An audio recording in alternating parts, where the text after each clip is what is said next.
गौतम बुद्ध के बचपन का नाम सिद्धार्थ था।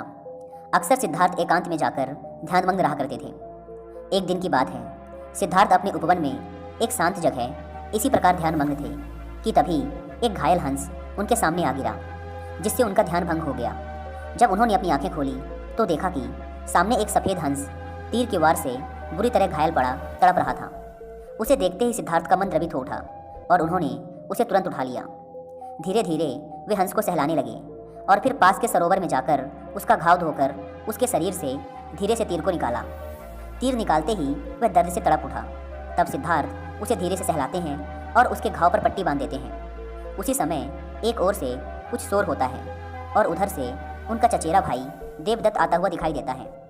सिद्धार्थ के हाथ में वह उस हंस को देखकर बहुत खुश होता है और उस हंस को लेने के लिए सिद्धार्थ के पास भागता हुआ आता है। सिद्धार्थ, यह हंस तुम्हारे पास है और मैं इसे कब से इधर उधर ढूंढ रहा था। यह मेरा शिकार है और अब जाकर मिला है। देवदत्त ने हंसते हुए सिद्धार्थ से कहा। नहीं देवदत्त, यह हंस मेरा है। यह तो कब का दम तोड़ देता अगर मैं समय पर इसका इलाज ना करता। सिद्धार्थ ने देवदत्त से कहा। दम तोड़ देता तो क्या होता? मैंने इसीलिए तो इसे मारा है। यह तो मेरा शिकार है। तुम जबरदस्ती मेरे शिकार को हड़पना चाहते हो, देवदत्त ने गुस्से में कहा। इस तरह दोनों भाइयों में उस हंस के लिए वाद विवाद होने लगा और धीरे धीरे बात बढ़ती गई। तब दोनों ने मिलकर फैसला किया कि यह हंस किसका है, इस बात का निर्णय महाराज शुद्धोधन के पास जाकर ही होगा। और दोनों भाई राज दरबार में गए। वहाँ उन दोनों ने अपना अपना तर्क महाराज के सामने रखा। दोनों की बातों को ध्यान से सुनने के बाद महाराज शुद्धोधन विचार करके बोले, क्योंकि यह हंस देवदत्त का शिकार है, इसलिए इस पर पहला अधिकार देखा जाए तो देवदत्त का है। परंतु सिद्धार्थ ने भी इस हंस की जान बचाई है, इसलिए उन दोनों के ही अधिकारों को नकारा नहीं जा सकता। राजा शुद्धोधन थोड़ी सोच में पड़ गए। तभी उनका एक मंत्री उठकर आता है और राजा के कान में कुछ बात कहता है। बात सुनने के बाद राजा शुद्धोधन ने हंस को सभा में लाने का आदेश दिया। सिद्धार्थ और देवदत्त को कुछ दूरी पर खड़ा किया गया और उन दोनों के बीचों बीच उस हंस को लाकर रख दिया गया। हंस ने देवदत्त की तरफ देखा तो थोड़ा सहम सा गया। फिर उसने अपनी गर्दन नीचे झुकाई और धीरे धीरे चलता हुआ सिद्धार्थ के पास जा पहुंचा। सिद्धार्थ के पास पहुंचकर उसने अपनी चोंच सिद्धार्थ के पैरों पर रख दी और फिर वहीं उसके पैरों के पास बैठ गया। यह देखकर सारी सभा दंग रह गई।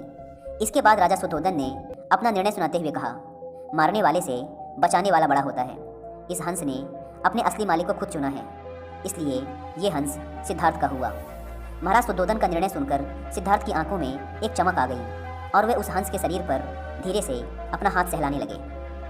दोस्तों, इस कहानी में हमने देखा कि एक बेजुबान जानवर भी प्रेम की भाषा समझता है और ये एक चीज़ हम सब ने अपनी ज़िंदगी में एक्सपीरियंस कर रखी है।